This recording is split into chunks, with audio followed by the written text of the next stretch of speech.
তো আমি শুরুতেই বলতে চাই যে আমার দেশের বাড়ি সিলেট সুনামগঞ্জ, একেবারে ইন্ডিয়া বর্ডার সীমান্তে। তো সেখানে আমার বাড়ি। তো আমি একদিন আমি আমার কাকার বাড়িতে ইন্ডিয়াতে বেড়াতে যাই। তো বেড়াতে যাওয়ার ফাঁকে আমি সেখানে 2টা বছর যাবৎ থেকে যাই ওখানে 2টা বছর। তো তখন আমার বয়স হবে 22 থেকে 23। তো একদিন আমরা 4 ফ্রেন্ড মিলে একটা বাজারে গিয়েছিলাম সিনেমা দেখতে। তো যখন সিনেমা দেখতে যাই তখন আপনার বাসা থেকে বাজারের দূরত্বটা ছিল 4 থেকে 5 কিলোমিটার, ঠিক এইরকম হবে। তো যাই, আমরা যাওয়ার পরে দিনটি ছিল রবিবার, সকাল থেকেই যাই। তো যে রাস্তা দিক দিয়ে আমরা যাচ্ছিলাম সেই রাস্তা আপনার এত বেশি লোক চলাফেরা করতো না, যেত না, যাতায়াত করতো না। তো গাড়িগুলাও এত চলাফেরা করতো না। তো একদিন আমরা যাই সেখানে। তো মানে অনেকের কাছ থেকে শুনতে পাই, অনেকেই বলে যে ওই রাস্তাটা নাকি একটু ভয়ঙ্কর ছিল। তো ভয়ঙ্কর ছিল। তো দু একজন দিন দুপুরেই হাঁটলে, ওই রাস্তা দিক দিয়ে হাঁটলে আপনার শিশু বাচ্চার কণ্ঠে আর মহিলার কণ্ঠে, পুরুষের কণ্ঠে নাকি ঢাক শোনা যেত, ঢাকতো, ওইগুলো শুনতে পেত, অনেকেই শুনতে পেত। অ্যাকচুয়ালি এর মূল কারণটা হলো ওই মাঝ রাস্তার পাশে একটা শ্মশান ছিল। তো শ্মশানের পাশেই একটা আপনার মরা গাছের ডালে একজন হিন্দু সম্প্রদায়ের মহিলা নাকি গলায় রশি বেঁধে সুসাইড করে মারা গিয়েছিল। তো মহিলাটি যেভাবে সুসাইড করে মারা গিয়েছিল ঠিক ওইভাবেও নাকি অনেকেই দেখাতো, অনেকেই দেখতে পেত। তো ওই ভয়ে একজন মানে অসুখ হয়ে যেত, তারপর ডাক্তার কবিরাজ দেখাতে হতো। তারপর এই আপনার ঠিক ওইভাবে আর কি কবিরাজ টবিরাজ দেখিয়ে সুস্থ হতে থাকতো আর কি। তো এতে আমি কিছুটা বিশ্বাস করতাম, আবার এত ভয় পেতাম না। তো আমি ওই রাস্তার দিক দিয়ে একাই আমি 2 থেকে 3 বার হেঁটেছি। তখন আপনার দিনের মধ্যে 2টা, 10টা, ঠিক 4টা, ঠিক এইরকম সময় আমি হেঁটেছি একাই। তো তখন আমার এই গলার মধ্যে একটা মালা ছিল। এই মালাটার নাম হচ্ছে রোজারি মালা, যেটা আমাদের খ্রিস্টান, যেটা আপনি এখন দেখতে পাচ্ছেন আমার গলায়। তো এটা একটা আমাদের খ্রিস্টানদের একটা প্রার্থনার মালা। এটা আমরা খুব বিশ্বাস এবং শ্রদ্ধা ভক্তি করি।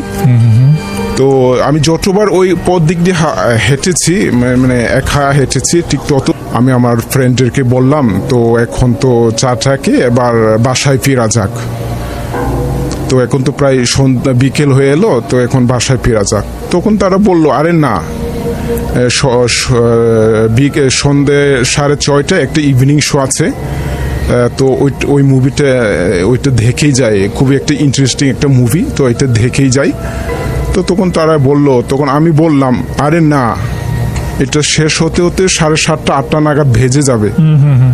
তখন আমি বললাম যে ভেজে যাবে, তাছাড়া আমরা যে রাস্তা দিক দিয়ে আসছি ওই রাস্তা তেমন সুবিধার না, আর যে রাস্তা দিয়ে এসেছি আর বাসায় তো ফিরে যাওয়ার ওই রাস্তা ছাড়া কোনো রাস্তা নেই। তখন আমি বললাম আর কি ওদেরকে। তো ওরা বললো, উল্টো আমাকে ধমক দিয়ে বললো যে আরে ধুরু, তুই এত ভীত কাপুরুষ, তুই ছেলে মানুষও এত মানে ভয় পাস।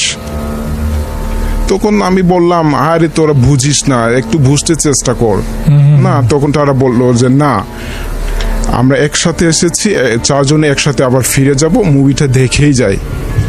তো তখন তারা চাটাকে আমরা 4 জন আবার দেখতে শুরু করলাম। তো দেখতে দেখতে প্রায় শেষের দিকে 15 থেকে 20 মিনিট লাগবে। তখন ঠিক ওই টাইমে তারা বললো যে দোস্ত, তুই একটু দেখতে থাক, আমরা একটু পান সিগারেট খেয়ে আসি। তো আস্তে আস্তে 4 থেকে 5 মিনিটের মতো লাগবে, তুই দেখতে থাক। তখন আমি বললাম, তো যাচ্ছিস ভালো কথা, একটু শীঘ্রই আসিস, আর তাছাড়া তোমরা যে যাচ্ছ আমাকে একা রেখে ফালি যাস না। আমি এই কথা বললাম ওদেরকে। তো তারা তখন বললো, আরে ধুরু পাগল, তোকে ছেড়ে একলা যাবো কে? আর তোর বন্ধুত্বের এই তোর বিশ্বাস। তখন তারা আমাকে উল্টো এরকম বললো। তো বলার পরে আমি দেখতে থাকলাম। আমি বললাম যে ঠিক আছে, তোরা যা, তবে শীঘ্রই আসিস। তো এই বলে আমি মুভিটা দেখতে থাকলাম। দেখার পরে দেখতে দেখতে প্রায় 4 থেকে 5 মিনিট পার হয়ে গেল। তো তখনও তারা আসে নাই। তো আমি দেখতে থাকি। আবার মুভিটা খুবই একটা ইন্টারেস্টিং ছিল। তো দেখতে দেখতে প্রায় 10 থেকে 12 মিনিট পার হয়েই গেল, তখনও তারা আসেই না। তখন আমার চিন্তাটা একটু বাড়তে থাকে, একটু মানে ওই ভয় জিনিসটা আসতে থাকে মনের মধ্যে। তখন ভাবলাম যে আসলে কি তারা আমাকে ঠকালো, তারা কি আমাকে একা রেখেই চলে গেল। তো ভাবতেছি। তো বাবার পরে আবার মুভির দিকে থাকার পরে একটু দেখতে থাকি। তো দেখার পরে প্রায় 15 মিনিটই পার হয়ে গেল, তারা আসলোই না। তখন আমার মনের মধ্যে এত মানে ভয় জিনিসটা বাড়তে থাকে, গায়ের পশমগুলো দাঁড়িয়ে যায়, চুলগুলো দাঁড়িয়ে যায়। তো তখন ঠিক দেখতে দেখতে প্রায় মুভিটা শেষ হয়ে গেল। এক এক করে সবাই বের হচ্ছে সিনেমা হল থেকে। তো আমিও বের হলাম। ভাবলাম যে হয়তো আমি যে রাস্তা দিক দিয়ে আসছিলাম হয়তো কেউ থাকতে পারে যাওয়ার, কিন্তু না, কেউ ওই রাস্তা দিক দিয়ে যাচ্ছে না। সবাই উল্টো একটা রাস্তা দিয়ে যাচ্ছে, অন্য একটা রাস্তা দিয়ে। তো তখন আমার ভয়টা আরো বাড়তে থাকে, বাড়তে আপনার তখন আমি হঠাৎ করে ভাবলাম যে না, আমি আজকে এই হলের ভিতরেই থেকে যাব, আজকে রাতটা এখানে থেকে যাব। তো আমি ওই আমার প্রবলেমটা, আমি যে সিনেমা হল চালাতো মানে কর্মকর্তা, তো ওনাকে আমি আমার প্রবলেমটা বলেছিলাম। তো এই সমস্যা ভাইয়া, তো আজকের দিনটা, আজকের এই রাতটা আজকে আমি এখানেই থাকি, আমাকে থাকতে দেন। তো উনিও বললো না ভাইয়া, এখানে থাকা যাবে না, কারণ যে তুমি যে সমস্যাগুলি বলছো একই সমস্যা এখানেও ঘটে, তো এখানে থাকা যাবে না। তো তখন আমি বললাম, একটু রিকোয়েস্ট করে বললাম ঠিক আছে তাহলে আপনার বাসায় আজকে থেকে যাই, একটু কাইন্ডলি আমাকে যদি দিতেন।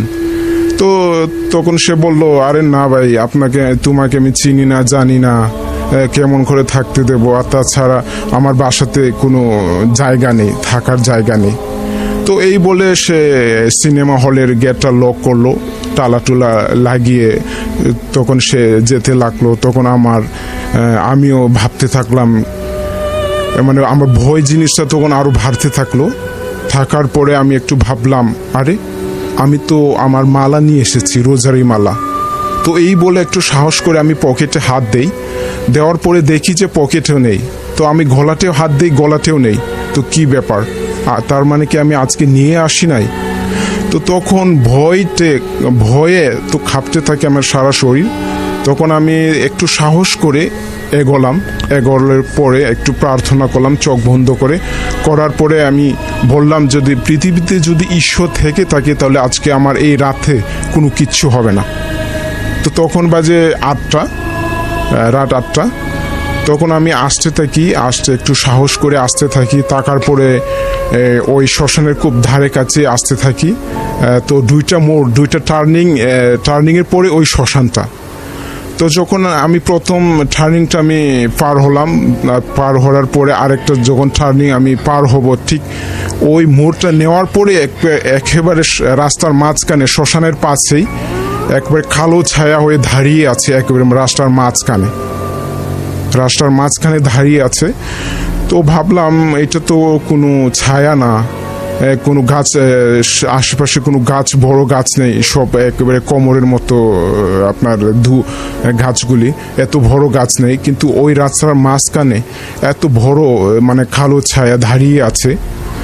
তো ওইটা দেখে আমি এত ভয় পেলাম, মানে আমি সামনে এগোতে আমার সেই সাহসটুকু আসছিল না। তো তখন আমি একেবারে ভয় পেয়ে চোখ বন্ধ করে আমি প্রার্থনা করি। তো করার পরে করতে প্রায় সেখানে আমি 10 থেকে 15 মিনিট প্রার্থনা করি ঈশ্বরের কাছে, আমার গডের কাছে। তো প্রার্থনা করতে আমি যখন চোখ খোলার সেই সাহসে আমি পাচ্ছিলাম না। আমি ভাবছিলাম যে এখন যে আমি এতক্ষণ ধরে আমি প্রার্থনা করেছি, ঠিক এই সময় যদি সে আমার সামনে এসে আমি যখন চোখ খুলবো, তখন যদি সে কোনো কিছু দেখায়, কোনো কিছু রূপ করে, তখন আমার কি অবস্থা হবে। তো এই বয়ে আমি চোখ খুলে মানে সামনের দিকে এগোতে আমি পারছিলাম না, আমার সেই সাহসটা আসছিল না আমার মনের মধ্যে। তো তখন আমি আবার চোখটা বন্ধ করে আমি প্রার্থনা করি, চোখ বন্ধ থাকা অবস্থায়।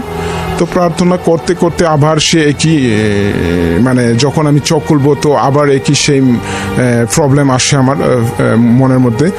তো তখন আমি যখন চোখ খুলবো তখন একই আবার সমস্যা। তো না, চোখ খুলতে আমি সাহস পাচ্ছিলাম না। তো এরকম করতে অনেকক্ষণ থেকে যাই ওইখানে রাস্তায়, আধা ঘন্টার প্রায় 30 মিনিটের মতো। তো থাকতে থাকতে আমি আমার নিজের মানে মনটাই আমাকে প্রশ্ন করতে লাগলো যে, তখন হঠাৎ করে আমার মনটাই প্রশ্ন করতে লাগলো যে তুমি যে এতক্ষণ ধরে প্রার্থনা করেছো এর মানেটা বা কি হলো? এর মানে তো কোনো কিছু হচ্ছে না, আর তাছাড়া তোমার বিশ্বাসটা কোথায়? তো তখন আমি আমাকে প্রশ্ন করতে লাগলাম, আমি আমাকে বলতে লাগলাম। তো তখন আমি একটু তখন আমাকে বললো আবার যে তুমি একটু সামনে আগাও, চোখ খুলে সামনে আগাও, তুমি যে প্রার্থনাটি বলেছো সেই প্রার্থনাটি আরও একটু ঝুড়ে বলো এবং বলতে থাকতে থাকতে সামনে আগাও। আগার পরে তুমি মনে করো যে তুমি যে প্রার্থনা করছো কিন্তু এই স্থানে প্রার্থনা করছো না, মনে করো তুমি ওই চার্চের ভিতরে থেকে তুমি প্রার্থনাটা করছো। তো তখন আমি ঠিক ওইভাবে করলাম, চোখ খোলার পরে আমি একটু আগালাম।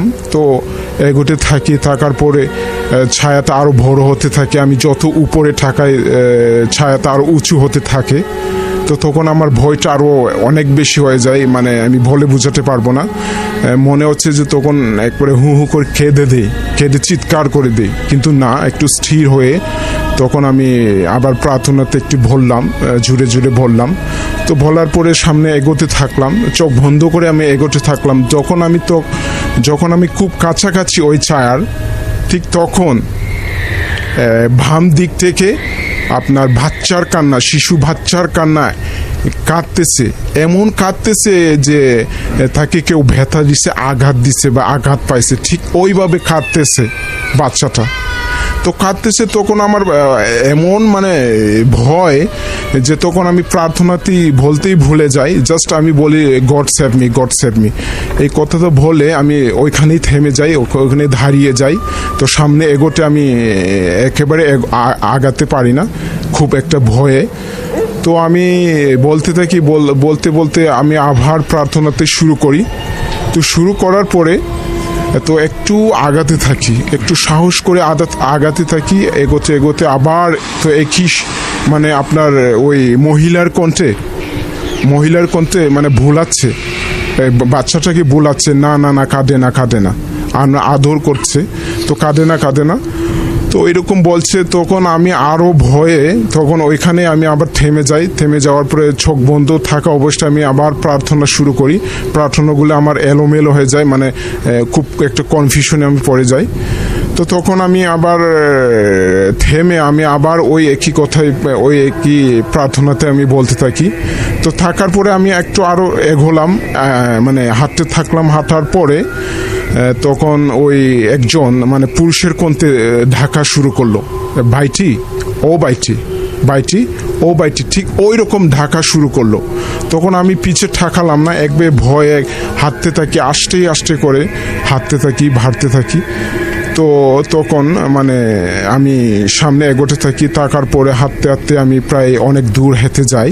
তো যাওয়ার পরে আমি চোখটা খোলার পরে তখন আমি আস্তে হাঁটি, প্রার্থনা করতে হেঁটে যাওয়ার পর ওই আপনার বাসায় আমি পৌঁছে যাই।